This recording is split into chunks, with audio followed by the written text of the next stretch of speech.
Claire e Alexa descobriram algo incrível sobre o culto dos diabolos. E se isso chegar no ouvido do Cid, cara, mano, o negócio vai desencantar. A história pode mudar completamente, cara. Sério, o negócio vai pegar fogo mesmo. Então, prepara aí, pega a pipoquinha, vem comigo pra gente entender tudo que elas descobriram, né? Ver direitinho o que é isso, qual é esse segredo que o culto dos diabolos esconde as 7 chaves debaixo da escola de Midgar.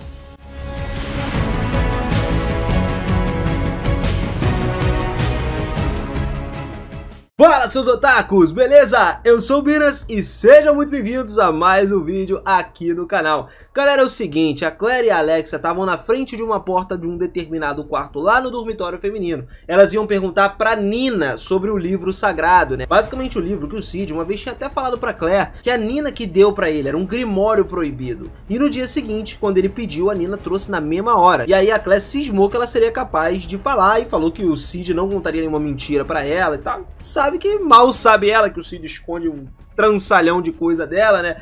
E aí elas foram lá, tentando conseguir. Quando elas conseguiram falar com a Nina, a única coisa que elas perguntaram foi sobre o Grimório. E como ela conseguiu esse Grimório. Só que a Nina, cara, desmentiu essas coisas, falando que, cara, eu não peguei, não levei nenhum Grimório pro Cid. Tá maluco? Tá doida das ideias aí? Ela tava dizendo a real lá. E foi aí que a Claire percebeu, cara, que o Cid tava mentindo. Nesse momento, ela começou a sacudir a Nina até pelos ombros, porque ela não queria acreditar que o irmão tava mentindo, né? Falando pra ela, pô, vai logo, sacudiu com tanta força que o sutiã dela, inclusive, abriu. E enquanto a Claire ficou toda vermelha, mordia os lábios nessa hora que ela viu a verdade, né?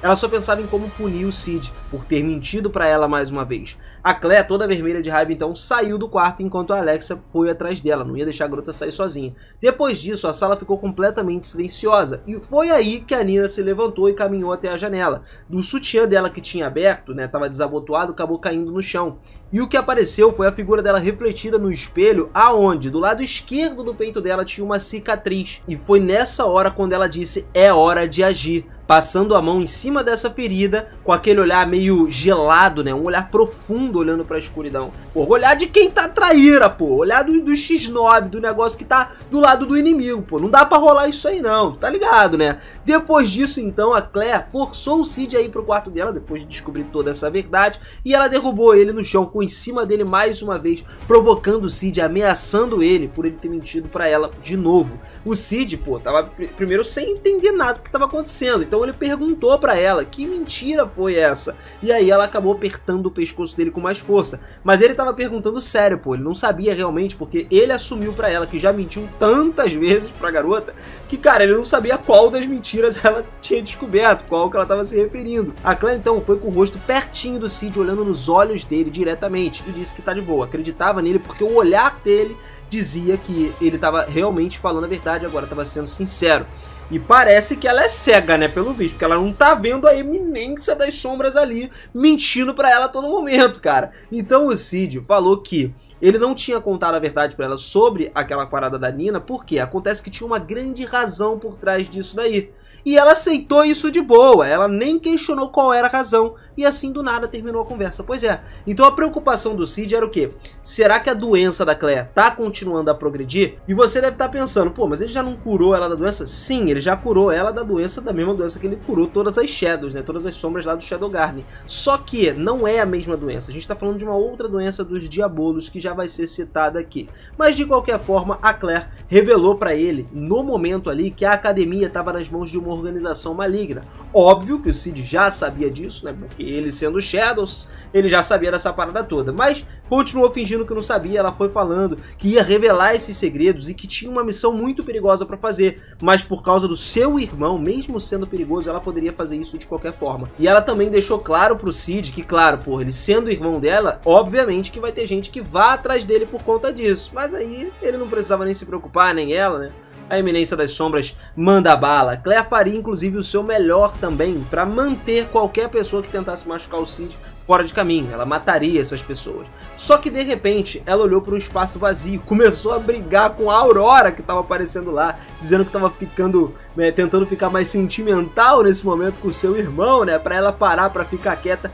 E o Cid aceitou isso tudo numa boa, porque ele já sabia quem era a Aurora, e dizendo a ela também sobre a doença que a gente tinha comentado, que é a doença Chune, que seria uma obra do culto dos diabolos, até porque o que ela tinha na mão dela fazia parte, né? Aquele símbolo que a Claire estava na mão dela, que foi posto pela Aurora, fazia parte do culto. Isso aí também era encontrado em alguns livros do culto nas pesquisas que ela fez. Então a Claire começou a chorar, abraçou o Cid com tanta força que praticamente quebrou os ossos dele.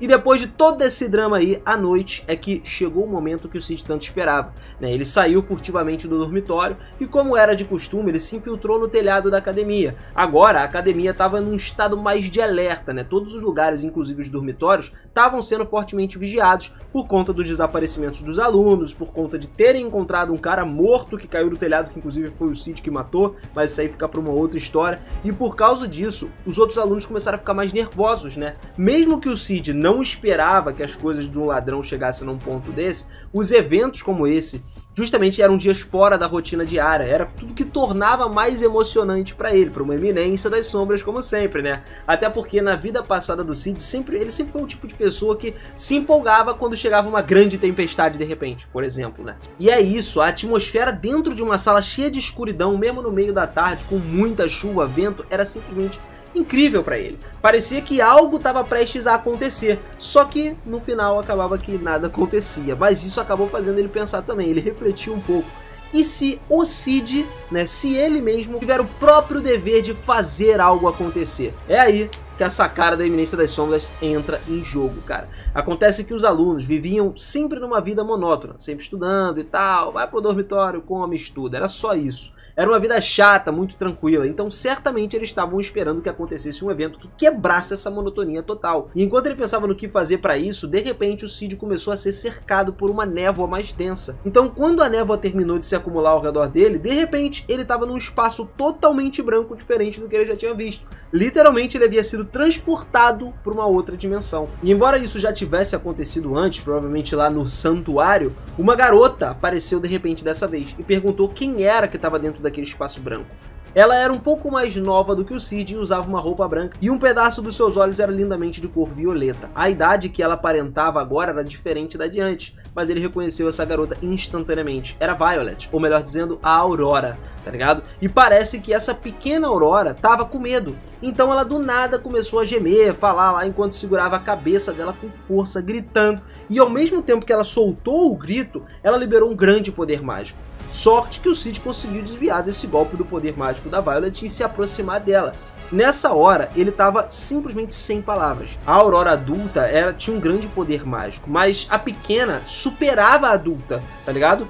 Só que ainda assim era um poder mágico que só era disparado em uma direção só, direção reta, era muito mais fácil de se esquivar. Ele então mudou a direção daquele poder mágico conforme se aproximava e até que ele finalmente conseguiu pegar ela. O Cid então colocou um pouco do seu poder mágico dentro da Aurorinha, porque bastava entrar na mesma quantidade que ele usava para curar os possuídos. E se pudesse fazer isso cobrindo grande parte do corpo dela, como ele estava fazendo agora, era algo mais efetivo. Assim, pouco a pouco, quando mais ele introduzia o poder mágico dela, mais ela recuperava o controle da própria mente. Por fim, ela perdeu todas as suas forças e, de nervoso, acabou caindo no chão. Agora, a questão era o seguinte: como que o Cid ia sair daquele lugar? Ele começou a andar, né, por ali, mas com alguns pequenos passos a Aurora começou a seguir o Cid. Esse espaço era apenas uma dimensão em branco, não tinha literalmente entrada nem saída. No caso lá, todo mundo morria, isso foi o que ela disse. Mas o Cid, cara, não é alguém que morre fácil, né? Ele mesmo falou pra ela que ele não iria morrer, ele iria viver pelo menos 600 anos,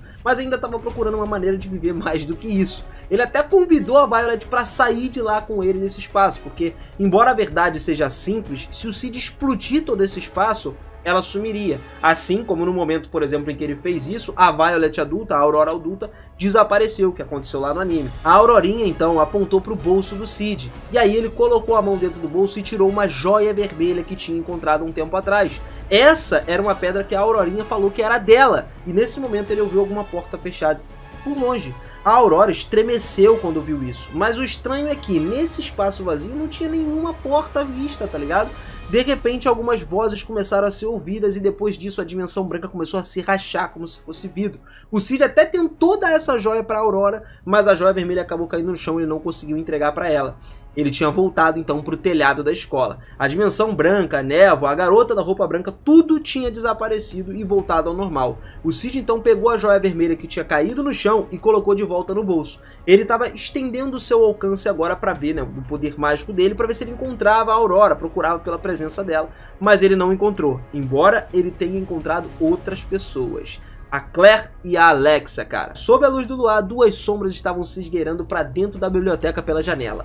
Já que tava tudo, né, meio que de recolhimento, elas foram escondidas. A Alexa foi quem entrou primeiro. Assim que entrou, ela começou a ver de um lado para o outro, uma forma mais estranha. E de repente a Claire também entrou, caindo por cima dela, por as duas se estrambelhando ali, capotando tudo junto. Mas quando se levantaram, a Alexa deu um passo para frente, caminhando até a porta nos fundos da biblioteca e abrindo essa porta aí. Dentro dessa sala tinham enormes estantes de livros que estavam alinhadas uma do lado da outra, né? Típico de uma biblioteca de colégio. Os livros normais estavam todos arquivados ali, mas a livraria proibida era mais atrás. Alex então parou na frente de uma enorme estante, e essa estante por si só era na verdade um artefato mágico.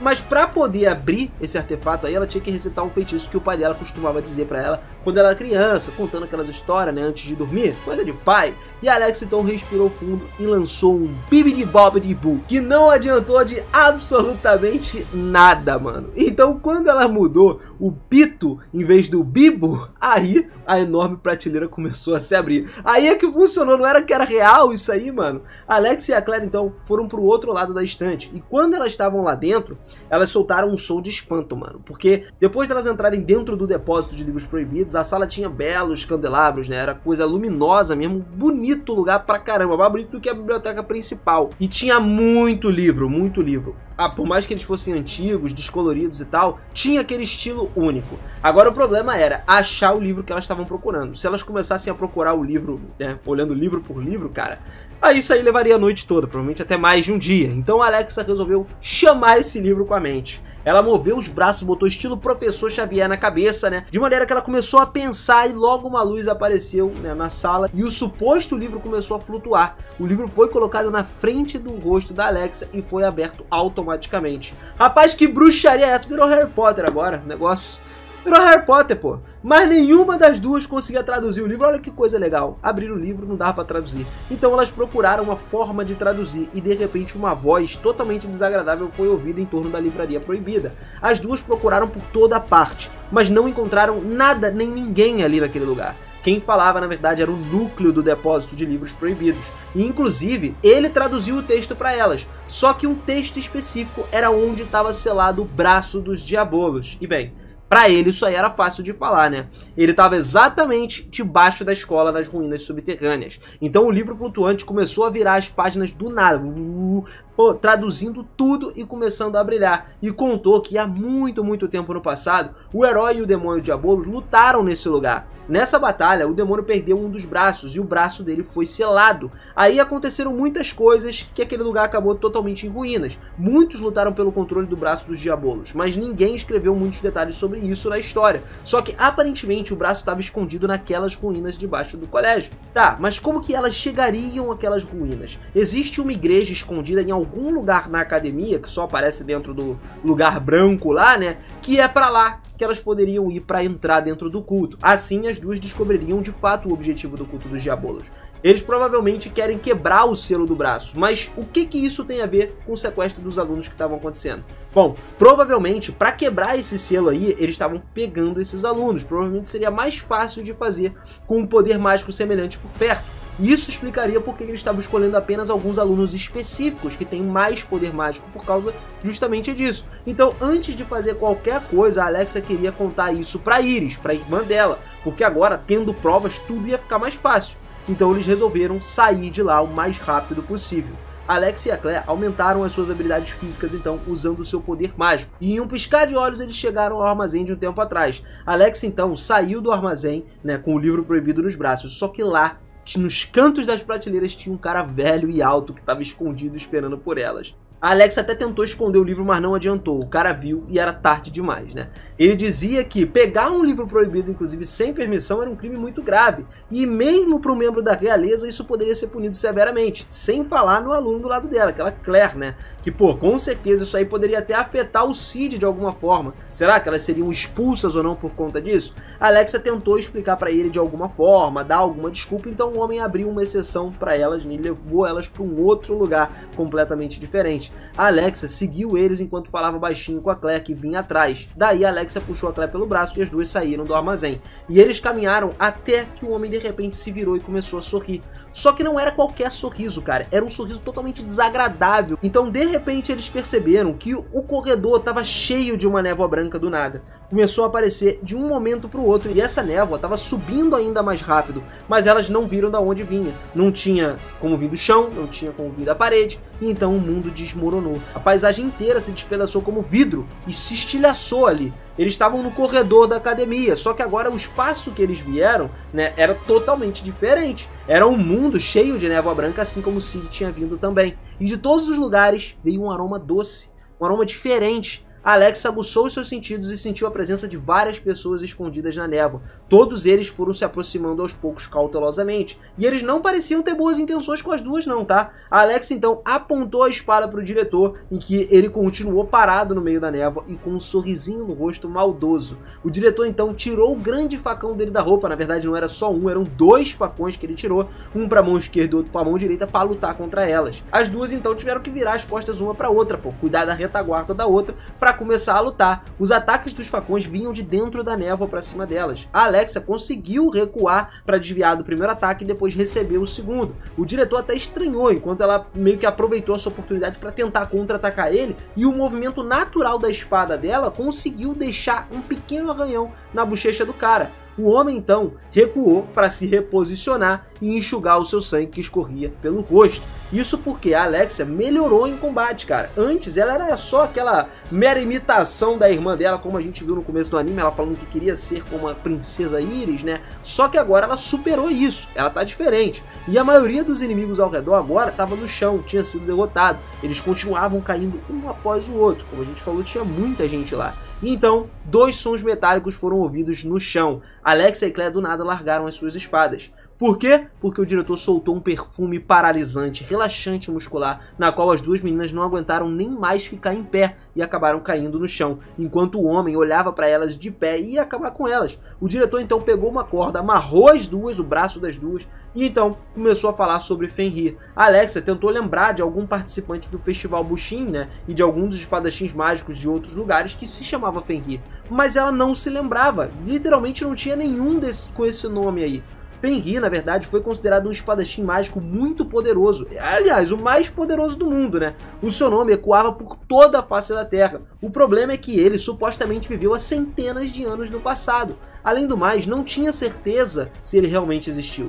Bom, não tinha certeza até agora, porque na verdade, esse homem aí, o diretor, confirmou que ele realmente existiu. Além do mais, ele ainda existia hoje. E tá, isso seria algo impossível, a menos que ele tenha usado a lágrima dos diabolos. Alexa então se lembrou de algo que ela ouviu lá no santuário, da existência das rodadas. Pessoas que conseguiram a vida eterna graças a essa lágrima dos diabolos. O diretor então tirou do seu peito uma garrafa com um líquido totalmente estranho e levou até a boca da Alexa. Era um líquido com um aroma muito mais doce do que o normal e era um veneno. Ele queria matar as duas com veneno. Só que de repente o som de algo sendo rasgado à força começou a ser ouvido. Era como se uma enorme pressão sacudisse toda a dimensão que eles se encontravam e de repente o teto foi quebrado com uma sombra descendo de lá. Pois é, o único som muito delicado, o Shadow pousou seu pé no chão bonitinho. O homem então dispersou toda a névoa que estava lá, pegou o facão dele e correu na direção do Shadow. Só que o Shadow conseguiu bloquear o ataque dele muito forte de qualquer forma. Mas não só isso, no instante seguinte, os dois facões foram feitos em pedaços pelo Shadow. Os pedaços dos facões então começaram a cair no chão. E aí, o Shadow brandiu a espada dele e atacou, né? Contra-atacou o cara, lançou uma explosão que fez toda a névoa desaparecer. E o mundo começou a rachar junto com o som solitário. Até que finalmente o mundo inteiro se quebrou. E como se tudo não passasse de uma ilusão, de repente eles voltaram ao seu mundo original, aonde eles tinham ido com o diretor. Só que o homem, cara, tava caído no chão agora. Tava literalmente numa poça de sangue. O corpo do diretor deixou claro para eles que tudo tinha sido real, não era só uma ilusão. E depois disso, Shadow moveu o seu longo casaco preto e desapareceu mais uma vez nas sombras. Só veio ali para fazer o papel de salvar as duas e meter o pé. O corpo da Claire estremeceu ao ver como um único golpe tinha acabado com alguém tão poderoso quanto o diretor. A Claire e a Alexa, então, se sentaram ao lado do diretor para saber mais sobre o Fenrir e saber mais sobre o culto. E o diretor da biblioteca olhou para o céu do outro lado da janela e começou a relembrar das memórias dele do passado. Depois dele vencer o Festival Bushin também, ele se juntou aos cavaleiros. Cara, ele era um cara com um futuro brilhante, né? Pô, literalmente. Ele usava isso para capturar os bandidos e punir eles em nome da justiça. Só que essa paixão excessiva pela justiça levou ele a tocar numa verdade que ele nunca deveria ter tocado. Ele ficou sabendo da existência de alguns parasitas que estavam dominando o reino Midgard. Na verdade, não só o reino Midgard, dominando quase todo mundo, que era o culto dos Diabolos. Naquela época, ele não conhecia muito bem esse culto, então ele pensou o quê? Pô, o sumo sacerdote da igreja tem algo a ver com esses males aí. Ele se infiltrou na igreja, levou os seus subordinados para lá e juntos todos eles tentaram provar as ações da igreja. Só que os clérigos comuns não estavam fazendo nada de errado. Eles acreditavam fielmente no seu Deus, espalhavam a palavra para todo mundo e os crentes também acreditavam que eles mesmos eram de boas, que acreditavam em Deus. Eles acreditavam na igreja, na sua fé e espalhavam isso aí. Os únicos que cometiam os atos malignos mesmo eram apenas um pequeno grupo de pessoas lá dentro da igreja também, que eram os superiores. Até que um dia eles acabaram encontrando uma porta secreta na igreja. Pô, o que os caras fizeram? Desceram as escadas. E quando eles desceram, eles se depararam com uma cena aterrorizante. Dezenas e dezenas de possuídos com corpos quase que apodrecidos estavam trancados em gaiolas, sendo feridos, enquanto outros foram injetados com um líquido totalmente misterioso. Todos ficaram sem palavras, e mesmo não percebendo, quando eles viram a porta de trás foi fechada, era tudo uma armadilha. Aparentemente o culto dos Diabolos já estava bem acostumado a lidar com esses justiceiros aí que todos os anos apareciam. E o poder do Fenrir era algo esmagador. Quando ele se livrou dos dois braços do diretor, ele ainda trouxe a mulher do diretor inconsciente com ele, colocou ela lá na frente e, pô, provavelmente, pra eles, tendo vencido o Festival Bushin e entrado nos Cavaleiros, isso fez do diretor uma pessoa que eles poderiam usar completamente. É por isso que o diretor acabou vendendo a sua alma pro culto dos Diabolos em troca da vida da sua esposa ser poupada. Pelo menos por hora, porque depois ela acabou falecendo, o que pra ele foi até bom, cara, porque ela faleceu e ela tava sofrendo na mão dos Diabolos. Só que agora a Alexa já conhecia o objetivo final do culto, mas não a razão por trás desse objetivo. Para o culto, tinham duas razões na verdade. A primeira era simplesmente ganhar mais poder. Os três heróis da história eram mulheres e todos os possuídos também são mulheres. Como as células dos Diabolos são compatíveis apenas com mulheres, as pessoas do culto só conseguiriam obter o seu poder de algumas drogas imperfeitas, mas os cultistas encontraram uma grande possibilidade nessa droga aí, por isso eles começaram a desenvolver com melhores resultados um medicamento completo e sem efeitos colaterais. É por isso que eles estão se dedicando tanto por tantos anos para obter sangue dos descendentes dos heróis, e se eles conseguirem ressuscitar os Diabolos, provavelmente eles conseguiriam completar a sua droga. Se fizessem isso, eles obteriam um poder muito superior ao dos próprios heróis lendários, cara. Então aquelas pílulas que a gente vê, vira e mexe a galera usando do mal contra o Cid, é justamente essa droga para obter esse poder. No entanto, pro culto, a segunda razão ainda é mais importante. Você sabe, né? A gente já comentou aqui sobre a lágrima dos Diabolos, certo? Pois é, essa lágrima aí te concede a vida eterna. O número máximo de gotas que pode ser produzido por ano dela é 12. Só que uma gota só dela pode parar o envelhecimento por um ano. O problema é que agora a quantidade de gotas que estavam sendo coletadas acabou diminuindo. E se as gotas pararem de ser produzidas, todos perderiam a vida eterna. E para isso, os superiores do culto, justamente esse era algo que eles queriam evitar a todo custo, né? E essa era a razão mais importante por trás das suas ambições, de querer ressuscitar o demônio dos Diabolos, para que eles possam obter uma grande quantidade de gotas e se tornarem completamente imortais. O alto comando no geral, que alcançou a vida eterna graças a isso, conseguiu governar o mundo nas sombras continuamente. Mas se eles perdessem essas gotas, essa ordem seria completamente quebrada. Por exemplo, o aparecimento do Shadows Garden, né, do Jardim das Sombras, pode não ter sido um mero acaso. Os governantes perpétuos na realidade estão sempre destinados a cair, mas por isso mesmo a Alexa deve ser cuidadosa contra eles. Nada garante que os Shadows Garden, por exemplo, querem justiça, era em paz nesse mundo? A Alexa não conseguia responder isso, obviamente, porque a única coisa que ela sabia sobre o Jardim das Sombras era que eles são inimigos do culto e nada mais. O resto das coisas estava tudo escondido envolto de mistérios. Então, mesmo em meio ao seu sofrimento, ele conseguiu conectar as últimas palavras dizendo que o futuro desse reino estava nas mãos dela, nas mãos da Alexa. E finalmente o homem acabou parando de respirar depois disso aí.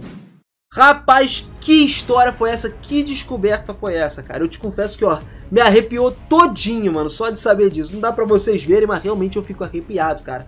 Mano, imagina se isso chega no ouvido do Cid. O que ia dar, mano? Ele saber bastante coisa sobre o plano completo dos Diabolos. Mano, se isso chegar no Shadows Garden lá, pô, bota no ouvido da Alpha. É vitória pra nós, cara. Não tem como. Mas vamos ver como é que isso vai se desenrolar daqui pra frente nos próximos volumes que vão sair, né? Esse aqui é só o volume 5 e um pedaço dele. Então, se você curtiu e quer continuar acompanhando o Kage no Jitsurukusha com a gente aqui, capricha naquele like, cara. E também se inscreve aqui no canal. Mas não esquece, pelo amor de Deus, não esquece de ativar esse sininho. Você tem que ter o sininho ativado, porque assim que pintar a notificação na tua tela, tu já clica e vem assistir com a gente. É muito importante para você conseguir acompanhar, hein? Tamo junto sempre, galera. Beijo no coração, um forte abraço e eu te vejo na próxima. Valeu!